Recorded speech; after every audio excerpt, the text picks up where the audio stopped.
Bonjour mes chers amis, c'est avec un grand plaisir que je me tiens encore une fois de plus devant vous. C'est le rendez-vous que nous nous sommes fixés la fois passée pour aborder encore cette question sur le message de William Branham et notamment sur le nuage du 28 février 1963.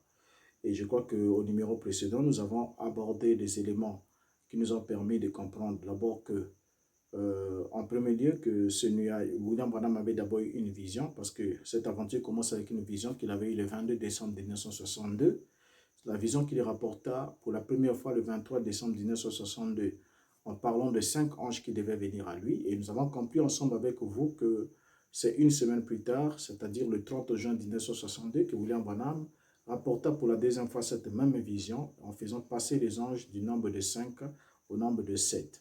Et la chose qui avait aussi attiré notre attention dans le numéro précédent est que pendant que William Branham, les 2 fois que William Branham a rapporté les songes de ces constellations des anges, il n'a jamais fait mention d'un quelconque nuage. Et cela nous a permis aussi de comprendre, puisque le nuage n'ayant pas trait à l'événement, n'ayant pas de lien absolu avec William Branham, nous avons compris ensemble avec vous que si dans l'exposé, plutôt dans la révélation de cette sceau, il y a la description, les instructions qui sont données, les informations qui sont rapportées au nuage qui est publié dans ces livres, découle pratiquement de ce que les gens ont compris du message de Branham, ce que les gens ont retenu de lui par rapport à ses propos et par rapport à ses propres dires.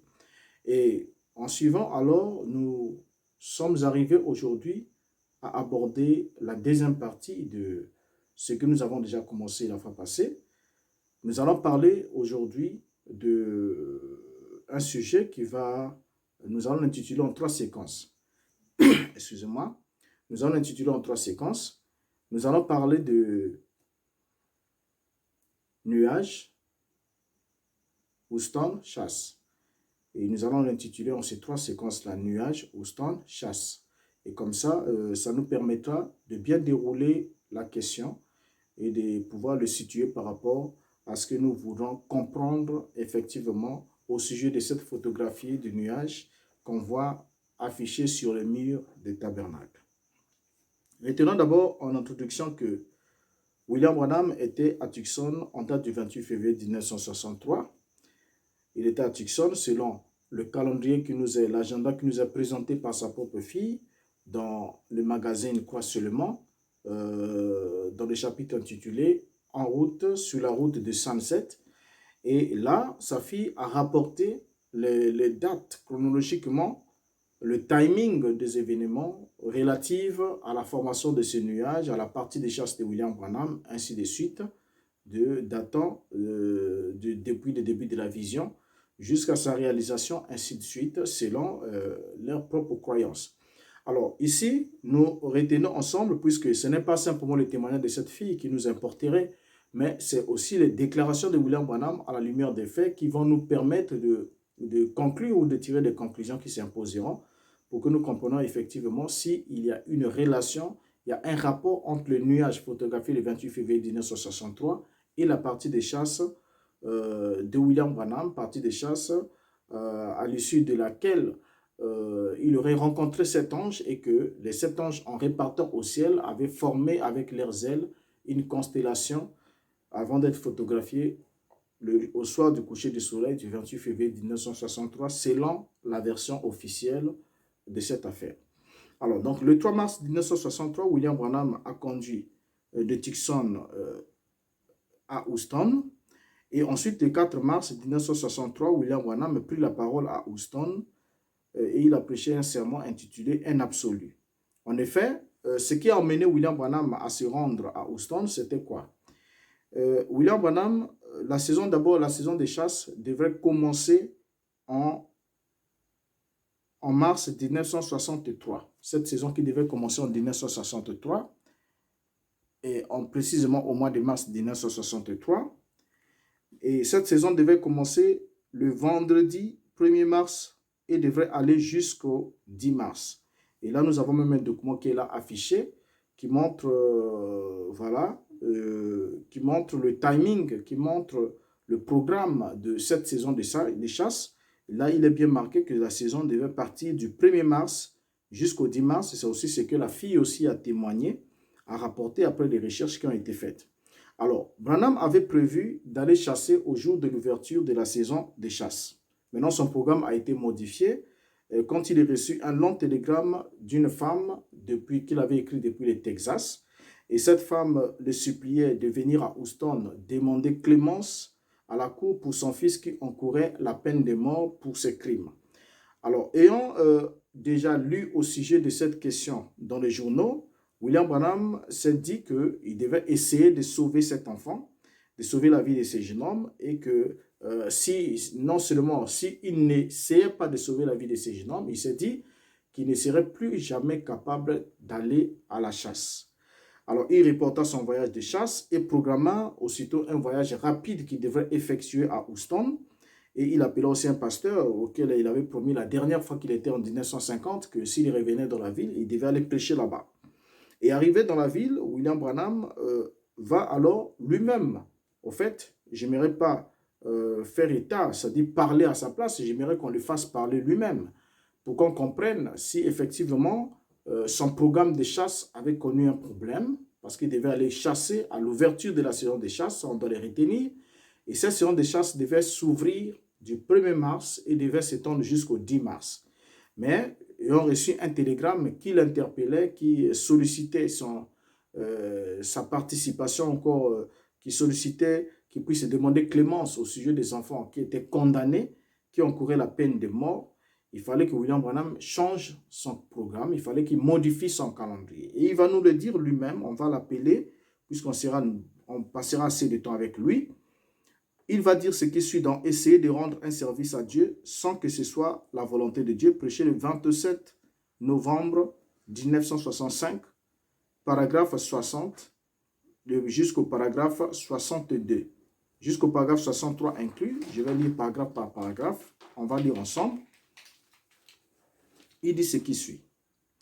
Quelques jours plus tard, en sortant d'une réunion, j'ai reçu un télégramme de 3 pages venant de Houston, au Texas, près d'ici. Et cet homme qui m'avait violemment et très amèrement critiqué le soir où l'ange du Seigneur a été pris, où on a pris une photo de lui là-bas, à Houston, il m'a téléphoné. Il m'a envoyé un télégramme. Sa femme m'a dit, « Je sais, frère Branham, que vous êtes occupé. Mon fils et le fils de la sœur de Ted Kipperman sont sur la liste de ceux qui vont être exécutés sur la chaise électrique. » Il disait, et s'il s'agissait de Billy Paul, il disait, lui et une jeune fille doivent être exécutés. Et vous avez tous lu ça dans le journal, bien sûr. Et il disait, notre seule chance serait que vous veniez tenir une série de réunions pour rassembler les gens. Paragraphe 61. Et Raymond Oukistra m'avait déjà écrit plusieurs fois, mais vous savez là, au moment de cette série de réunions, j'avais prévu d'aller à la chasse avec Mark Nally et les autres, et j'ai pensé, eh bien, si je laisse mourir ces jeunes gens sans rien faire, je ne pourrai plus jamais aller à la chasse. Paragraphe 62. Alors j'ai dit, d'accord, je viendrai. Je suis allé à Houston, j'ai tenu la réunion. Et bien sûr, on ne les a pas exécutés, on leur a simplement épargné la vie. Et c'est ce qu'ils voulaient obtenir d'eux. On leur a simplement épargné la vie. Il y a donc de cela 21 ans, je pense, au Texas. Paragraphe 63. Ainsi donc, en rentrant, je suis allé à la montagne et j'y suis allé avec frère Fred Sotman. Il est quelque part ici. Frère Fred, où êtes-vous? Juste ici. Frère Sotman, Fred John Norman. Un jour, le deuxième jour, nous étions assis là et l'ange du Seigneur est descendu juste là au campement où nous étions et il s'est mis à parler de leurs enfants et des choses qu'ils faisaient. Fin de citation. On retient dans cette citation de William Branham qui nous explique clairement ce qui s'est passé avec lui. Il avait prévu d'aller chasser au début d'une saison de chasse, mais quand il a reçu le télégramme, il a dit j'avais prévu d'aller à la chasse avec Mark Nally et les autres. Et j'ai pensé, eh bien, si je laisse mourir ces jeunes gens sans rien faire, je ne pourrai plus jamais aller à la chasse. Et j'ai dit d'accord, je suis allé à Houston, j'ai tenu la réunion. Donc ici, William Branham précise bien qu'il est allé à Houston, il a tenu la réunion avant d'aller à la partie de chasse. OK? Et il précise en paragraphe 63, il dit, en rentrant, donc en rentrant d'Houston, en rentrant, je suis allé à la montagne. Maintenant, continuons à les lire, prenons une autre déclaration, parce qu'ici, on pourra dire non, il s'agissait peut-être d'un lapsus ou bien il s'est trompé. Quelle est cette attraction sur la montagne, prêchée le 25 juillet 1965, paragraphe 134 jusqu'au paragraphe 135. Lisons. Je devrais partir à la chasse avec un ami, je ne savais pas ce qui allait arriver. Et quelqu'un m'a appelé, celui qui m'avait critiqué au sujet de la photo de l'ange du Seigneur, celui qui l'avait prise. J'ai dû aller à Houston pour son fils, car on l'amenait dans le quartier des condamnés à mort. Il allait être exécuté quelques jours plus tard. Et il m'a rencontré là-bas, et il m'a entouré de ses bras. Il a dit, pensez-y donc. Pensez donc, l'homme même que j'avais critiqué vient sauver mon fils unique. L'organisation humanitaire m'a donné ce qu'ils appellent un Oscar, ou le nom que vous donnez à ça, pour avoir sauvé une vie. Paragraphe 135. Ensuite, nous sommes répartis. Je suis monté sur la montagne pour chasser. Là, frère Fred et moi, un matin, quand je suis sorti, après que j'avais déjà attrapé mon pécari, j'avais regardé et j'avais vu où ils étaient allés. J'ai dit, frère Fred, va donc sur cette montagne-là, tôt le matin, là vers l'aube, et moi j'irai sur l'autre. Je ne tirerai pas sur le sanglier, je ne le tuerai pas, mais s'ils viennent dans cette direction, les troupeaux, je tirerai devant eux. Alors ils rebousseront chemin. Fin de citation. Le constat fait est lequel? Nous voyons que dans ces deux citations, ces deux dernières citations viennent prouver que Branham est allé chasser après le retour de son voyage d'Houston.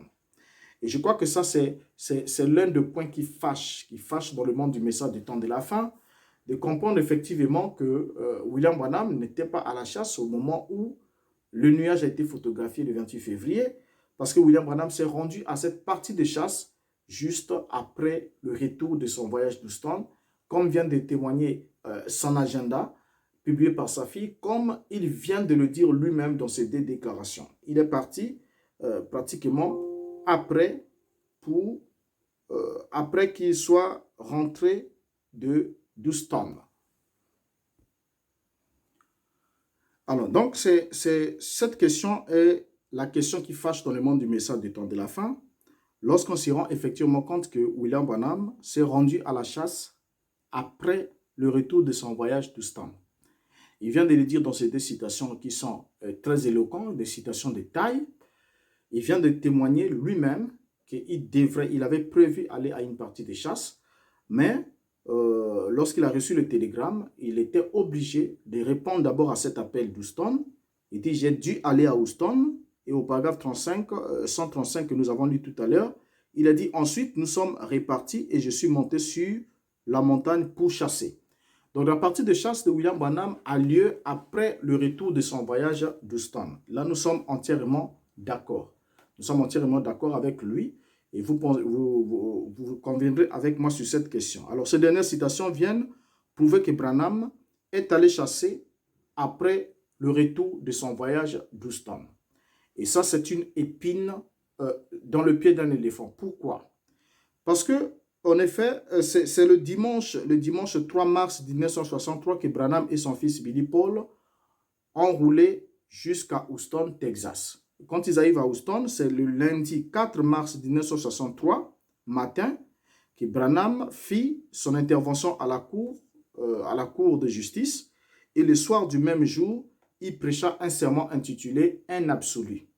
Lorsqu'il prêche ce sermon intitulé « Un absolu » dans le City Auditorium, ensuite il est reparti chez lui immédiatement après le service. Donc le même jour, immédiatement après le service, il est reparti chez lui. Voici ce que va dire Branham même dans le propos introductif de ce sermon prêché le 4 mars 1963. Retenons bien la date. Vous pouvez taper dans le moteur de recherche. La prédication est là, la brochure est là, la bande est là. Le 4 mars 1963, William Branham prêche un absolu et il le prêche à Houston après avoir répondu, quand il est allé répondre au télégramme de cette femme. Il va dire ce qui suit. On lit juste le premier paragraphe de cette brochure pour qu'on comprenne sa pensée. Il a dit ceci. Donc, un absolu, prêché lundi le 4 mars 1963, soir à Houston, Texas, USA. Paragraphe 1. Merci frère Ichison. Bonsoir Houston. Je considère que c'est vraiment un grand privilège d'être de nouveau ici ce soir à Houston.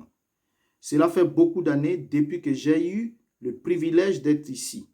J'étais assis là ce soir, écoutant chacun de ces prédicateurs. Et l'autre jour, quand j'avais fait des arrangements pour quelque chose d'autre, pour un autre endroit, je savais que ces enfants avaient la mort devant eux. Je me suis dit que si quelque chose leur arrivait, je ne me les pardonnerai jamais de n'être pas venu ici donner mon avis et de n'avoir pas fait tout ce que je pouvais pour aider cette mère et ce père et ses enfants et de n'avoir pas fait tout ce que je pouvais pour leur sauver la vie. Fin de citation. Bien, vous voyez ici dans cette déclaration ensemble, nous voyons que Branham confirme être allé à Houston avant de se rendre à sa partie de chasse. Nous sommes tout à fait d'accord. Il est allé à Houston avant de se rendre à sa partie de chasse. Et là, on vient de lire un extrait, le premier paragraphe du sermon qu'il a fait à Houston. Il signifie lui-même dans ce même sermon qu'il avait fait un désarrangement pour quelque part ailleurs. Quelque part, c'était pour aller à la chasse. Il avait fait des arrangements pour autre chose.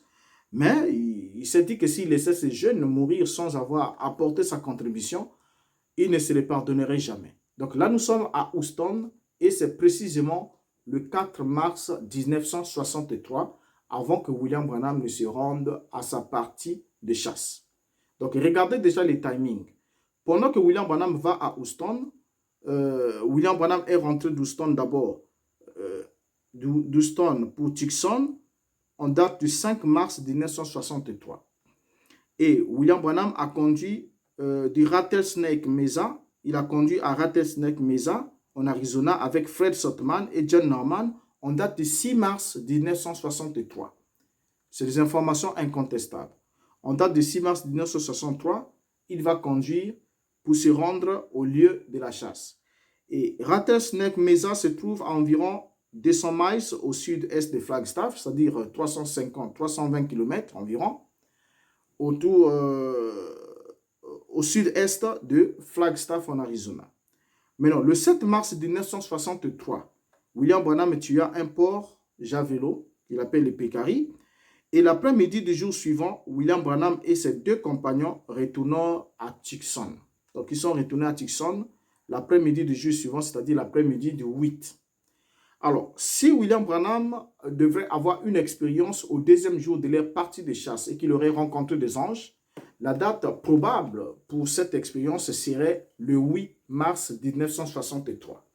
Conformément au calendrier, conformément à ses propres déclarations, conformément à ses propres citations et conformément à l'agenda de son déplacement. Et surtout que le voyage d'Houston est le point le plus dérangeant dans le monde du message. Vous savez, quand pour la première fois, lorsque nous avons abordé ces questions, il y a eu des pasteurs qui se sont opposés, puis c'est nombreux d'entre vous, des pasteurs du message du temps de la fin, ont prêché que William Branham était à la chasse le 28 février et que voilà, il avait passé une expérience. Ils lisent ce qui est écrit. Et d'autres se disent, même si les faits peuvent être démontrés qu'il n'était pas là, mais puisque c'est comme ça sur les brochures, je ne peux pas faire de Branham un menteur, je suis obligé de croire ça comme ça, même si je sais que c'est faux. Alors ça, c'est une façon d'insulter votre propre intelligence et de comprendre par là aussi que vous ne connaissez pas la valeur de votre âme et vous ne savez pas quelles sont les conséquences qu'il y a d'aimer les mensonges et de pratiquer les mensonges. Parce que la Bible est claire dans le livre d'Apocalypse, dehors ceux qui aiment et ceux qui pratiquent le mensonge. Donc, vous pouvez aimer juste les mensonges, vous, même si vous ne les pratiquez pas, mais vous l'aimez, vous le supportez, vous n'entrerez jamais dans le royaume des cieux. Quel que soit le nombre de miracles que vous avez été témoin ou bien vous avez été acteur. Alors, ça sont des points très importants. Et déjà ici, c'est après l'après-midi du 8 mars 1963 que William Branham et ses deux amis sont retournés. Ils sont retournés à Tucson. Alors, lorsque Branham arrive à Jeffersonville, il va commencer à prêcher la série des sceaux. À partir du 17 mars 1963, William Branham a prêché une série d'enseignements intitulée Les Sept Sceaux du 17 mars 1963 à partir du 17 mars 1963 à Jeffersonville. Quand William Branham prêche cette prédication intitulée La révélation des sept sceaux, donc une série de prédications, commençant par la brèche, Dieu se cache et se révèle dans la simplicité, ensuite le premier sceau, le deuxième, jusqu'aux questions-réponses sur le sceau, en passant par le septième sceau. William Branham, pas une seule fois, aucune mention n'est faite au sujet du nuage de Flagstaff. Donc, durant toute cette période, du 17 au 24 mars, où Branham prêche sur les sept sceaux, Branham ne fait nullement, pas une seule fois, mention du nuage du Flagstaff, qu'il y avait un nuage qui s'est photographié, les anges ont formé une constellation nuageuse, une lumière, c'est que la lumière s'est élevée de là où j'étais et est montée dans les airs. William Branham ne fait mention de cela dans aucun point durant toute la série de ses sermons. Donc, c'est un événement, un non-lieu pour lui parce qu'il n'en avait pas l'information. Il ne savait absolument rien de ce qui s'était passé. Parce que déjà, selon les timings, l'événement s'est produit une semaine avant que William Branham puisse aller à sa partie de chasse. Alors, rattacher cet événement du 28 février, ce nuage du 28 février, à la partie de chasse de William Branham, ce serait une façon de vouloir enseigner qu'un enfant serait né avant sa propre mère. Vous voyez, un enfant serait né avant sa propre mère, et je pense que c'est l'information la plus absurde qu'on puisse se donner sur cette planète des mortels. Vous présentez, si on vous présente un enfant, on dit, vous voyez cet enfant-là, oui, cet enfant est venu au monde avant sa mère. Et je crois que vous allez soit prendre cela pour une blague, une plaisanterie de mauvais goût, ou soit vous allez penser que la personne est réellement un cinglé ou un fou, celui qui vous donne cette information. Donc du coup, nous sommes aussi devant cet événement où la partie de chasse de William Branham a lieu au mois de mars après le retour de son voyage d'Houston, ça c'est indiscutable, mais l'événement photographié le 28 février a lieu une semaine avant que William Branham ne se rende à sa partie de chasse. Vous voyez? Mais réellement, maintenant, on va se poser la question ensemble. Je veux qu'on aille doucement avec cette affaire. Nous allons prendre le temps qu'il faudra, autant de numéros qu'il faudra s'il le faut, pour qu'on explique réellement qu'est-ce qui s'est passé autour de cette histoire, afin que vous ne soyez pas embrouillés par certains prédicateurs qui veulent encore tenir mordicus pour chercher à modifier l'historique et les faits, afin de vous garder toujours dans l'esclavage, parce qu'ils savent que la vérité a franchi. Et si vous découvrez la vérité sur ces choses, ils vous perdront. Et s'ils vous perdent, ça veut dire qu'ils perdent leur source de revenus. Pour nombreux qui ont fait de vous leur source de revenus avec les dîmes, les offrandes, les prémices et toutes les autres choses que vous connaissez. Alors, remarquons ici que lorsque William Branham prêche la série sur les sept sceaux, il ne mentionne aucune fois le nuage depuis le 17 jusqu'au 24 mars 1963. Il n'en parle même pas.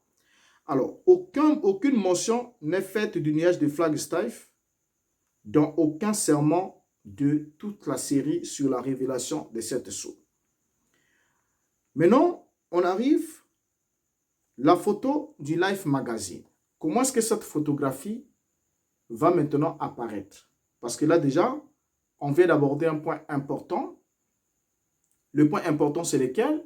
C'est que quand William Branham, du retour de son voyage d'Houston, parce que le point clé de ce numéro-ci, nous avons, comme nous l'avons intitulé Houston, vous voyez, nous avons intitulé d'abord Nuage, Houston, Chasse. Donc, c'est pour placer les événements selon leur ordre chronologique. Vous voyez? Et à partir de ce moment ici, nous avons pris le temps de comprendre avec les deux citations de William Branham, pour ne pas être pressé et ne pas aller vite en besogne. Nous avons compris avec ces deux citations, il en a témoigné lui-même, qu'il est allé chasser après le retour de son voyage d'Houston. Et le voyage d'Houston, c'est là où il est allé prêcher un absolu. Il s'est rendu à Houston le dimanche 3 mars 1963. Il a roulé jusqu'à Houston. Et ensuite, le 4 mars 1963, il a prêché un absolu.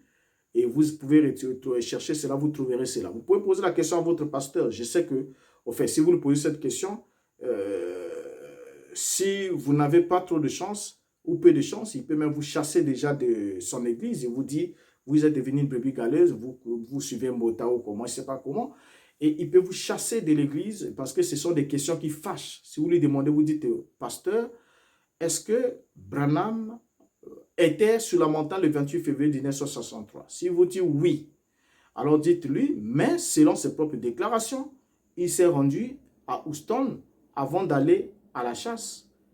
S'il est d'accord, alors dites-moi quand est-ce qu'il est allé à Houston. Maintenant, il doit vous donner cette date. Vous voyez? Mais s'il est déjà sachant, il sait déjà où est-ce que vous êtes en train d'en venir. Peut-être que ça peut même se terminer dans le domaine physique, une bagarre, ou bien il peut même vous chasser de sa présence, ou bien vous maudire et puis vous dire tout ce qu'il voudra vous dire, parce qu'il sait que là, vous voulez faire des prophètes menteurs, vous voulez ceci, vous voulez blasphémer, il peut vous intimider avec tous les genres de mots, parce que pour eux, découvrir, dire la vérité et dénoncer les mensonges de William Branham serait une façon de blasphémer, alors que ce n'est pas le cas.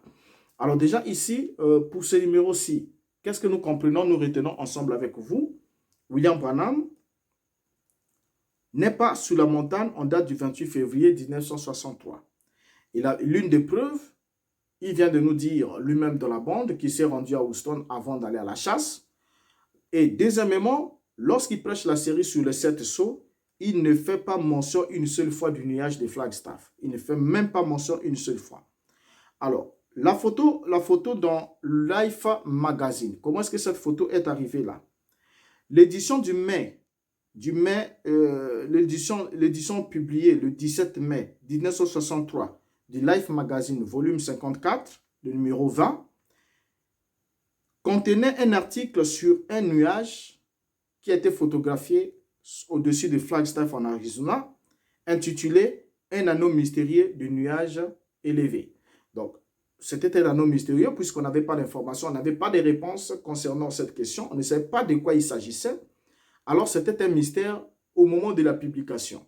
Et bien que cela a été déjà éclairé, comme nous avons dit dans le numéro précédent, dans l'autre magazine qui a été publié en juin, l'explication a été donnée qu'un missile a été détruit, un satellite a été détruit parce que lors de son déplacement, pour qu'il soit mis sur orbite, il avait dévié de sa trajectoire et ne pouvant plus être contrôlé à cause de la pression augmentée.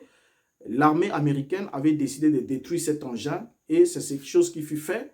Et c'est à la suite de cette destruction que l'ergol, la substance liquide de propulseur qui sert de combustible pour le propulseur des fusées, s'est dégagé et a formé ce qu'on appelle le nuage atmosphérique qui, au coucher du soleil, était devenu luminescent au-dessus de Flagstaff en Arizona. Et ça a été photographié alors et publié le 17 mai pour la première fois dans le magazine Life. Alors, lorsque cette déclaration, cette photographie est publiée le 17 mai 1963 dans le magazine Life, souvenez-vous déjà avec moi que William Branham a déjà prêché toute la série sur la révélation de cette sceaux, révélation qui était prétendument donnée par les anges qui étaient venus le 28 février. Mais lorsqu'il prêche durant toute la série de cette prédication, de cette révélation, William Branham ne mentionne aucune fois le nuage de Flagstaff. Il ne mentionne pas de nuage, même le terme nuage n'existe pas dans cet enseignement. Donc il ne fait même pas mention du nuage de Flagstaff. Alors, quelle est la déclaration que John Norman fait à propos de leur voyage de chasse? Parce que John Norman va faire une déclaration de ce qui s'est passé réellement à propos de leur voyage de chasse. John Norman chassait avec William Branham. Ça, c'est comme il nous l'a dit. John Norman chassait avec William Branham sur Rattlesnake Mesa. Et au début du mois de mars 1963, juste au début du mois de mars 1963, et concernant leur voyage, John Norman va faire cette déclaration au début du mois de mars 1963. Il déclara, la déclaration est affichée, ok, nous la lisons. J'ai chassé probablement environ une demi-heure et cette explosion s'est déclenchée. J'avais l'impression que c'était juste au-dessus de ma tête. Et j'ai levé les yeux et je n'ai rien vu. Ah oui, je l'ai fait. J'ai vu quelque chose, mais je n'ai pas vu le nuage sous la forme qu'il montre sur la photo. Quand j'ai levé les yeux, j'ai vu deux langues traîner comme un avion laissant une trace. Des séries avec un grand de kilomètres dans le sens et des kilomètres dans l'autre, avec une place entre les deux. Un gros spot, un espace entre les deux. Bien. Déjà là, l'édition du 1er mars 1963 de l'Arizona Republic Newspaper va comprendre un article intitulé comme suite. À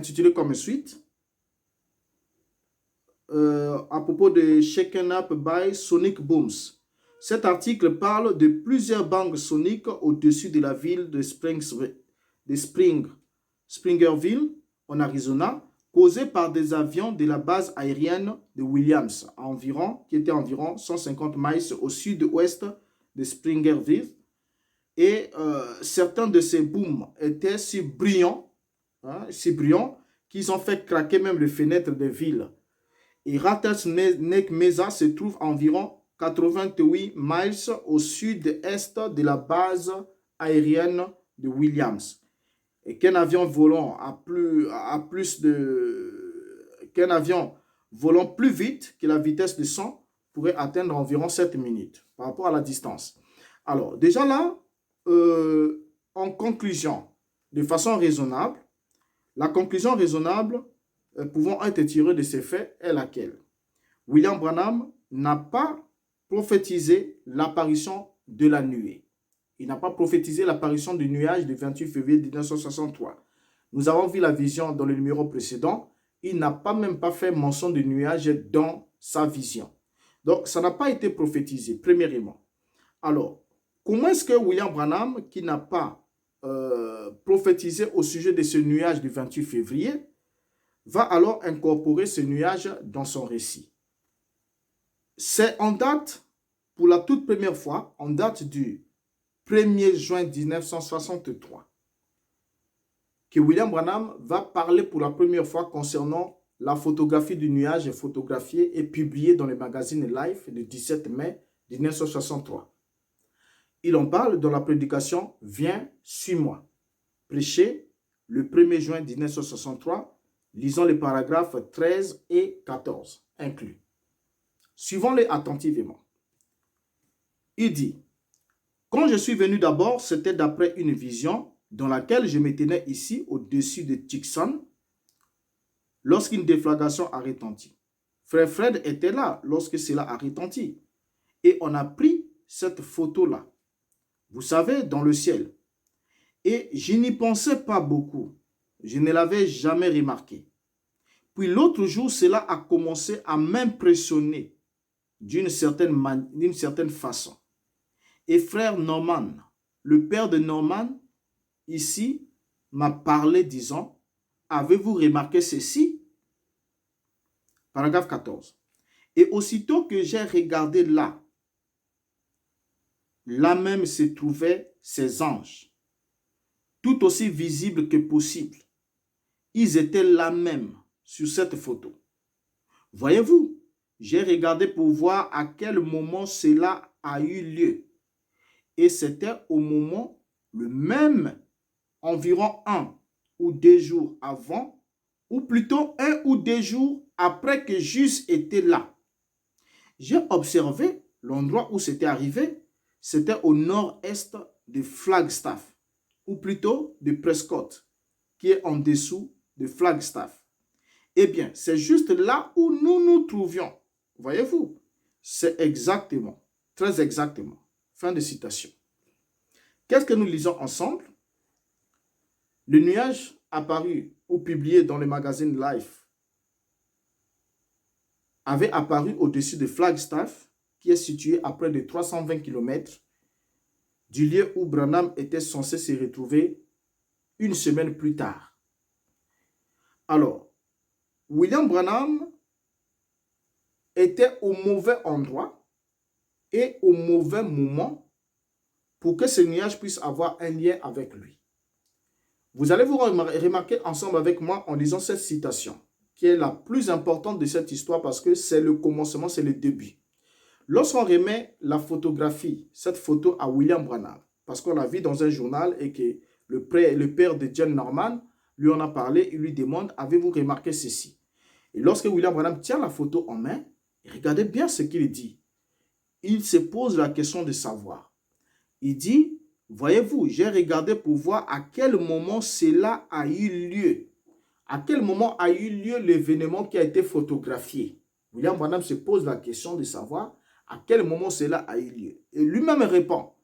Il dit, c'est au moment le même, environ. Donc, vous comprenez que lorsque quelqu'un veut trouver un mensonge pour l'introduire, il devient bègue. Remarquez comment il le dit. Il dit, voilà, on affiche encore la citation, le paragraphe 14. Remarquez. Lisons maintenant en détail. Et aussitôt que j'ai regardé, là même se trouvaient ces anges, tout aussi visibles que possible. Ils étaient là même, sur cette photo. Voyez-vous, j'ai regardé pour voir à quel moment cela a eu lieu. Et c'était au moment, le même, environ 1 ou 2 jours avant, ou plutôt 1 ou 2 jours après que Jésus était là.